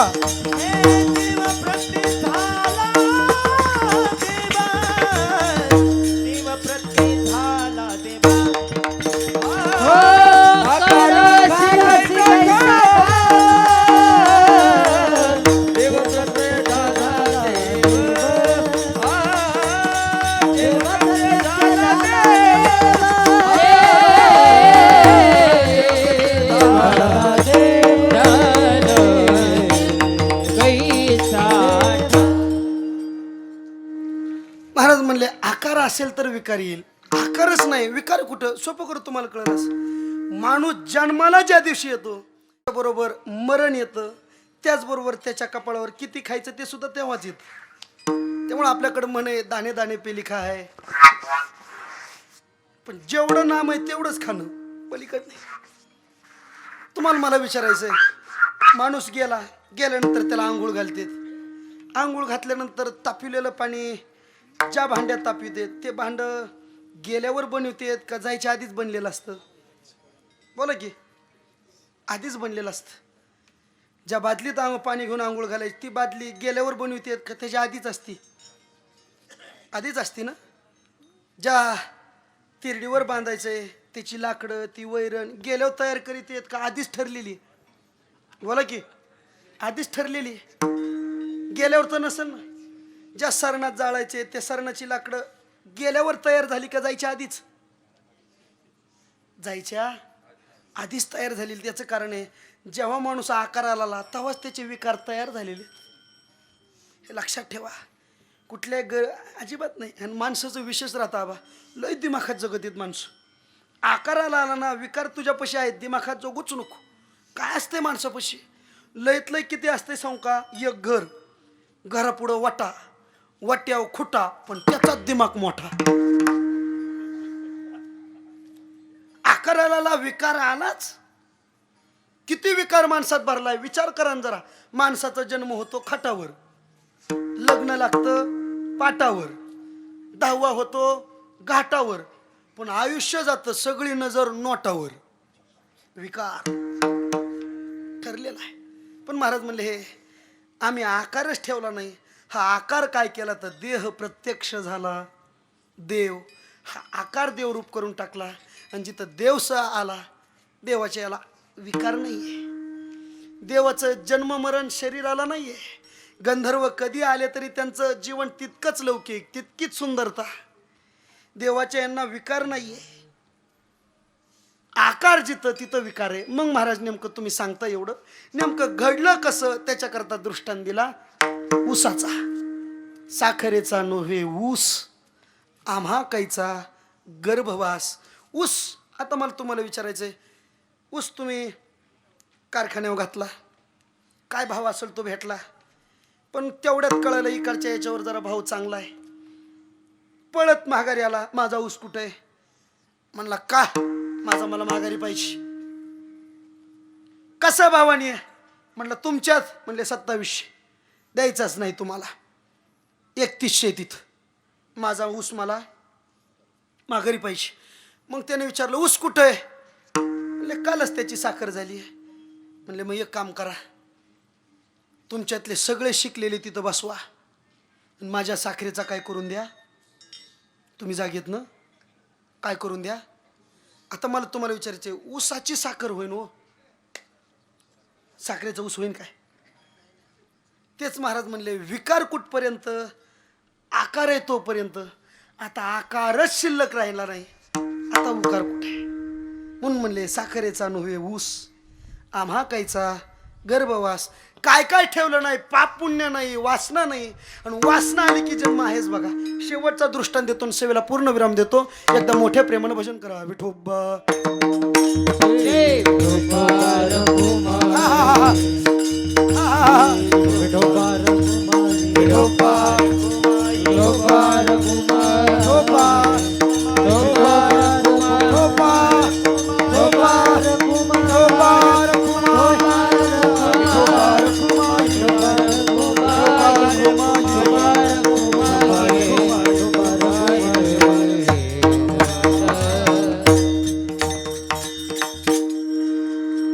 आम्ही देहाला जे लागेल ते शिल्लकच ठेवलं नाही.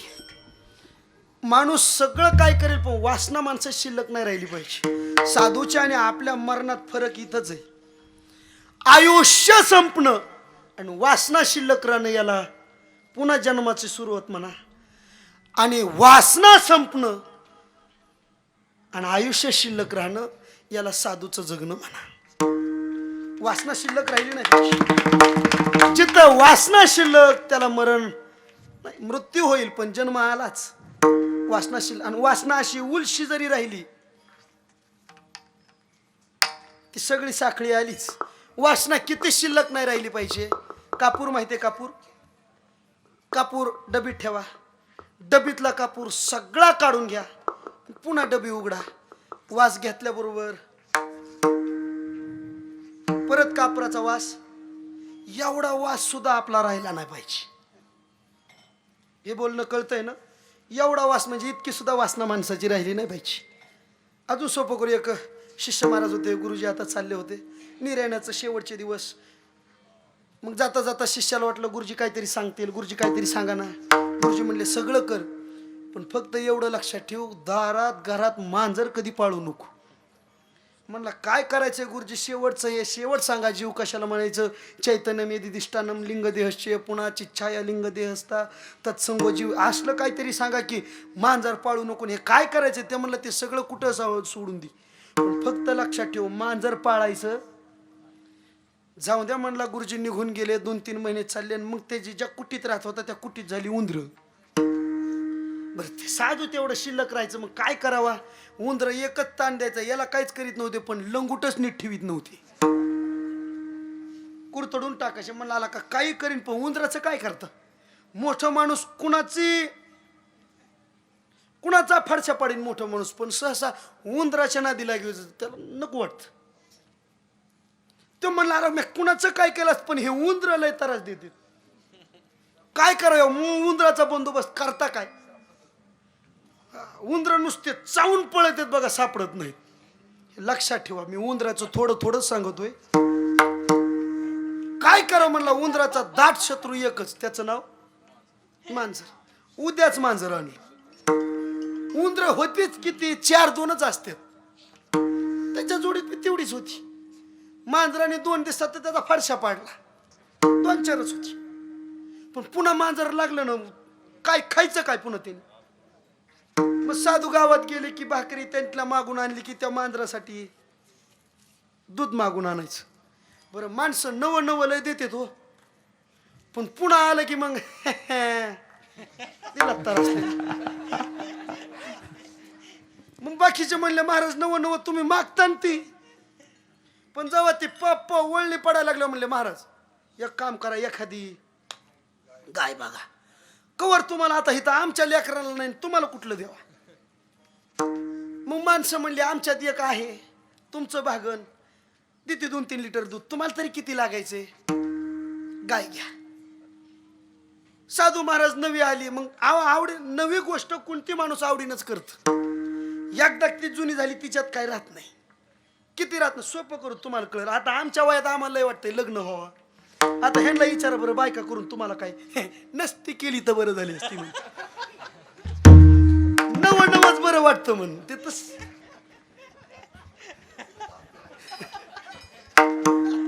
आम्हाला बरं वाटतं ना सध्या. तुमच्या काळात आल्यावर पुन्हा वाटतंय नसती केली. नवं नवस तुम्ही बी नवं नवस मग साडी आणू का? नवं नवच असतं. आणि आता झाल्यावर शी पुन्हा म्हणते 2 देतो पण नवी काय मागू नको. नवं नवं बरं वाटतं. तशी ती गाय आणली त्यांनी 2-4 दिवस चारली, पण 5व्या दिवसाला पुन्हा त्याचा कटाळाच आला. काय करावा? पुन्हा माणसं म्हणायला लागली आज साधनेसाठी आला तर अर्धी साधना गायीवरीच चालली. मग गाय चारायची म्हणल्यावर एक काम करा, काय गुराखी तरी कवर चारीन. फुकाट कोणी नाही. सगळीकडे माणसं येते पण फुकटात काम कराय कोणी येत नाही. आम्हीच येत नाही तर तुम्ही कुठले यायचा? अजिबात नाही. मग काय करा? मग गावातल्याने विचार केला, हे बघा आमच्या गावात एक विधवा आहे, तिला दुसरं कुणी नाही, आणि तुम्हाला कोणत्या तरी माणसाची नड आहे, तुम्हाला खाया प्यायला लागन. दरच वेळेस गावात यायचं, मागायचं, पुन्हा जायचं. तिथली तिथंच माणूस आल्यावर तिच्या कपाळाला कुकू होईन.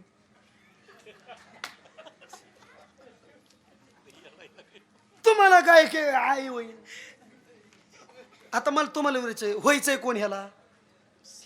साधू. प्रवास कुठं चाललाय बघता काय? माझ्याकडे दुसऱ्या दिवशी झाली 2-4 लेकर. काय काय घडलं? एवढंच वास नाही, एवढी शिल्लक राहिली. काय लंगूट कुरतडाय फक्त मांजर आणलं. त्याच्यामुळे महाराजांनी जाताना सांगितलं काही कर पण फक्त मांजर का पाळली वाटच लागली बघा. 4 पायाची असू नाही तर 2 पायाची असू, मांजर का दारात शिरली वाटच लागली. त्यामुळं महाराजांनी जाता जाता म्हणलेलं काही कर पण मला तुम्हाला एवढं सांगितलं वास नाही, एवढी शिल्लक राहिली. परिणाम एवढा झाला. महाराज म्हणले ही वासनाच आम्ही ठेवली नाही. काय केलं तर सगळी आणि वासनातीच वासनेचा एक पळे बघ तरी तपोबळी प्रमाणे मला आठवना. येता येता आठवत होतं, इथं आल्याच आठवना. काय नाही, तुमच्या संगतीचा परिणाम.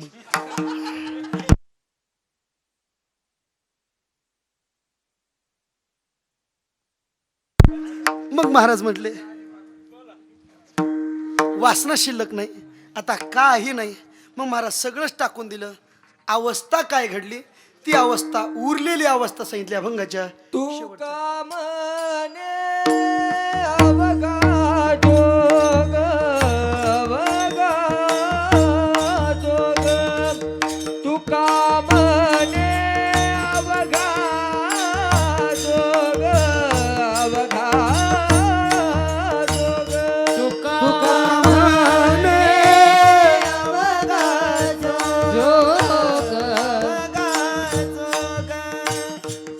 तुका म्हणे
देह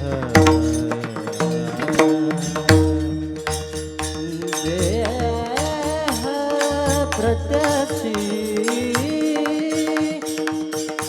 झाला बाबा देह प्रत्यक्षी झाला बाबा देह प्रत्यक्षी झाला बाबा आता रासी कैचा ठाव कैचा ठाव आकाराची कैचा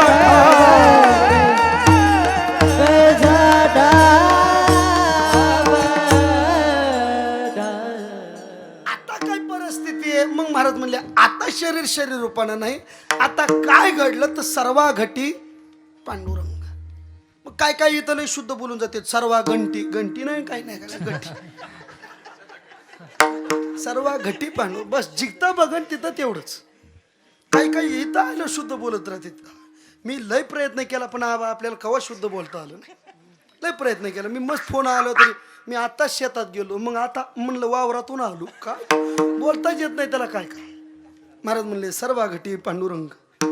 आता सगळं जिकडं पाहतोय देह रूपानं मी नाही, आता देव रूपानं तत्व शिल्लक आहे. आणि मग ते तत्व आहे जिथं तोच आहे तिथं आता आकार नाही, आणि आकार नाही विकार नाही, आणि विकार नाही म्हणून जन्म मरण नाही. आणि साधूचं जगणं सुद्धा इथंच असते. साधूला पाप पुण्य नाही दिसत, आपल्यासारखे असले त्यांनी कर्म जरी आपल्यासारखे केले, फक्त आपल्याच जगायचे म्हणून काहीतरी वासनेला धरून राहतात, बाकी काही नाही. वासनेला बनवून कसं राहतात, त्याला पहिल्या दिवशी जर कीर्तनाला हजर असला तर आता लक्षात येईल, काहीतरी वासना धरून जगतात. बस एवढंच साधू आपल्यासाठी जगतात. आणि हे जगणं आपल्यासाठी हे फक्त आपण लक्षात ठेवावं, हा प्रामाणिक सद्भाव ठेवतो. आणि साधूने जे मार्ग दाखवले ते मार्गावर चालण्याचा प्रयत्न करूयात, प्रामाणिक सद्भावनं तुमच्या पुढे ठेवतो. लक्षात ठेवा, साधूनं जे सांगितलं त्याच्या मागंच चलत जात जाऊ. तुम्हाला मला विचार, शेवटचे 2 मिनटं घेतून थांबतो. मला तुम्हाला विचारायचं आहे, तुम्हाला एखादं बोर आंबा काय खायचं ते खायचं. मला तुम्हाला विचारायचं आहे, गोड फळ कोणतं लागेल, जे हिरवं ते का जे पिकलंय ते? जे पिकलंय ते. आता मला तुम्हाला विचारायचं आहे, पिकलेला माणसाला कळतं का पक्षाला कळतं? माणसापेक्षा पक्षाला कळतं. मग गोड फळ कोणतं, जिथं पक्षाने चोच मारली ते का जे नुसतंच पडलंय ते? ज्याला चोच मारली ते. आता हेच तुम्ही सगळे उत्तर दिलेत. बस माझा उत्तर सुद्धा, माझे प्रश्न आणि उत्तर मला इथंच भेटलंय. तुम्ही सांगितलं हिरवं जे तिकडं जायचं नाही, जे पिकलंय ते जायचं. म्हणजे वाट 2 आहेत, जिथं वाटमारी व्हायची तिथं जायचं नाही, जी वाट आपल्याला पुढची वाट दाखवेल त्या वाटेला जायचं. पिकलं ते कळालं. आणि दुसरं उत्तर तुम्हीच दिलंय, जिथं चोच मारली ते. बरोबर आहे ना? मग साधूनं सुद्धा ज्या वाटेला चोच मारली ती खरी वाट आहे. ज्या वाटेला कधी चोचच मारली नाही त्या वाटेला कधी जायचं नाही, हे लक्षात ठेवा. साधू आपल्याला सिद्ध संत सीतारामांनी ज्या वाटा दाखवल्या त्याच वाटेला जा, तीच वाट आपली, हे लक्षात ठेवा. का आपल्या डोळ्यापुढं त्यांनी ती वाट आपल्याला दाखवलेली आहे. उद्या दुसऱ्या सांगणं अजिबात नाही, वाट ती आपली आहे, हे लक्षात ठेवा. उद्या काही झालं काही असेल ते साधूनं जे सांगितलं तेच. त्यामुळं आम्ही सहज ज्या गडाचे म्हणतो मालिंगजी महाराज असतील, अण्णाला सहज सांगितलं, अण्णा आपलं जे आहे ते आहे. मग असं का म्हणले, काही नाही, आपल्याला बाबांना सांगितले म्हणून ती वाट झाला. एवढ्या एका शब्दाखातीर, एवढ्या एका शब्दासाठी त्यांनी जीवन समर्पित करणारी माणसं आपण डोळ्यापुढं पाहतोय. मग दुसऱ्या वाटा बघायची काही गरज नाही, हे लक्षात ठेवा. हा प्रामाणिक सद्भाव तुमच्या पुढे ठेवतो आणि सेवेला पूर्ण विराम देतो. ज्यांनी समर्पण दिलंय त्यांच्या पुढं आपलं जीवन अर्पण करत चला, बाकीचा परमार्थ नाही केला तरी चालेल. त्यामुळं ज्या संस्थेत शिकलो ते गुरुवर्य मोठे माऊली नेहमी वाक्य बोलतात, म्हणतात, बुवा साधूने किती परमार्थ केला, इतका परमार्थ आपल्याच्याने करणं जमणार नाही. मग साधूंच्या प्रमाणातलं अभंगातलं एक प्रमाण काय, साधूच्या अभंगातलं एक चरण जरी आचरणात आलं, काय साधूच्या अभंगातलं एक चरण जरी आचरणात आलं तरी मरण सोपं होत असतंय. फक्त चरण अंगीकारत चला. जर आपल्याला बाबांनी हेच चरण दिलेलं असेल तर त्या चरणाशी निगडीत राहा. हा प्रामाणिक सद्भाव तुमच्या पुढे ठेवतो. आणि झालेली सेवा आकारण कारण करुणा वरून आले भगवान पंढरीश पांडुरंग परमात्म्याच्या चरणी ज्या परंपरेनं टाळकरी म्हणून जगण्याचं भाग्य दिलं त्या सीतारामगडाच्या चरणी समर्पित करून सेवेला पूर्ण विराम देतो. सर्वजण मंडळी आहेत या ठिकाणी गाणारे गान गंधर्वासारखे आहेत, वाजवणारे इंद्रासारखे आहेत, आशीर्वादाला बृहस्पतीसारखे आहेत, ऐकणारे परीक्षिती राजासारखे आहेत, मात्र सांगणारा शुकाचार्यासारखा नाही. एवढी खंत आहे ती तुम्ही पूर्ण पूर्ण करायला अशी आशा आणि अपेक्षा ठेवतो आणि सेवेला पूर्ण विराम देतो आणि जाता जाता पुन्हा सर्वांना एक विनंती करतो. आजपासून रामकथा सुरुवात होतीये. सर्वांनी कथे ऐकण्याकरता मोठ्या संख्येनं 2 ते 5 या वेळेत उपस्थित राहायचंय हा प्रामाणिक सद्भाव ठेवतो. आणि त्याचबरोबर या ठिकाणी गोड साऊंड सर्व्हिस आहे असे पवारच ना पवारच आहे ना मला लय आठवत नाही. मला फक्त पैशातलं कळतं माणसातलं आता वरवर कळत नाही एवढी आता काय. त्याचबरोबर माझे बंधू चव्हाण महाराज सुद्धा देशमुख महाराज ते सुद्धा पृथ्वीराज महाराज देशमुख ते सुद्धा उपस्थित आहेत. सर्वजण कलाकार आलेत. आणि त्याचबरोबर आजची रामकथा ज्यांच्या मुखातून ऐकतोय 2-3 रामकथा वक्ते म्हटले की 3-4 वक्ते महाराष्ट्राचे ठरलेले आहेत. त्यामध्ये पहिली कथा ऐकायची रामकथा म्हटली की सर्वांच्या पुढे येतं नाव मुरारे बापूंचं, त्यानंतर ढोक महाराज आणि तिसरं नाव येतं पाचपोर बाबांचं. आणि तीच पाचपोर बाबांची वाणी घेऊन आपल्या गडावर त्यांचेच शिष्य नानासाहेब महाराज कदम यांच्या अमृतमय वाणीतून कथेला आरंभ होणार आहे. प्रत्येक कलाकार हे कलाकारी सुद्धा सोपी नाही. बाकीच्या डिग्र्या लवकर भेटतात 2-4 वर्षात ते सगळं भेटल पण कलाकार व्हायसाठी आयुष्य द्यावं लागतंय बुवा तेव्हा कुठे भेटतंय. हे आपल्याला लय सोपं वाटतं की आपल्याला जरी हिवाळ्यात 8 वाजता उठलो तरी शेकोट्या पेटून बसतोच पण हे वाजवण्याकरता हिवाळ्याचे 3 वाजता उठून ते तेवढं घोकीत बसावं लागतं तेव्हा हे उभा राहतंय. हे घोकलेलं आज तुमच्या पुढं मांडण्याकरता सर्वजण येणार आहेत. सर्वांनी ते ऐकण्याकरता ही प्रामाणिक साथ ठेवतो आणि सेवेला पूर्ण विराम देतो. जे बोललेलो आहे ते सद्गुरू जोग महाराज वारकरी शिक्षण संस्थेचे. त्याचबरोबर आपल्या गडाचे महंत गुरुवर्य उल्हास बाबा असतील. त्याचबरोबर या गडाचे महंत गुरुवर्य महालिंगजी महाराज गडकर यांच्या कृपाशीर्वादाचे. जे चुकीचं आहे ते माझ्या बुद्धीचे दोष आहेत. न्यूनते सरते अधिकते पुरते करून घ्यावे तुमते विनवित असे. तो का म्हणे सेवा समर्पणी पायी झालो उतराई ठावी असो. ज्ञानेश्वर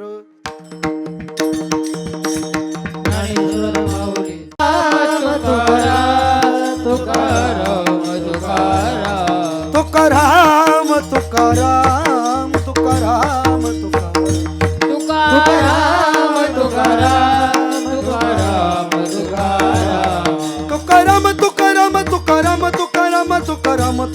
तुकाराम तुकाराम तुकाराम तुकाराम तुकाराम तुकाराम तुकाराम तुकाराम सीताराम सीताराम सीताराम सीताराम सीताराम सीताराम सीताराम सीताराम सीताराम सीताराम सीताराम सीताराम सीताराम सीताराम सीताराम सीताराम सीताराम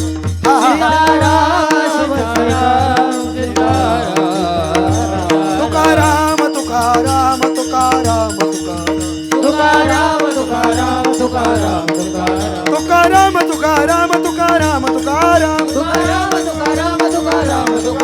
तुकाराम तुकाराम तुकाराम तुकाराम तुकाराम विठ्ठल जय जय. वैकुंठवासी सिद्धसंत सद्गुरू सीताराम बाबा यांच्या अष्टम पुण्यतिथी महोत्सवानिमित्त अतिभव्य अखंड हरिनाम सप्ताह श्री चतुर्भुज विष्णुमूर्ती श्री सद्गुरू सीताराम बाबा मूर्ती प्राणप्रतिष्ठा कलशारोपण सोहळा श्री क्षेत्र सीतारामगड खरडा तालुका जामखेड जिल्हा अहमदनगर. सोहळा आनंदाचा गजर विठुरायाचा अखंड हरिनाम सप्ताह श्री क्षेत्र सीतारामगड खरडा तालुका जामखेड जिल्हा अहमदनगर. आपले नम्र समस्त ग्रामस्थ भजनी मंडळ तसेच युवक मंडळ खरडा. प्रक्षेपण आपल्या आवडत्या मराठी हॉटस्पॉटवर.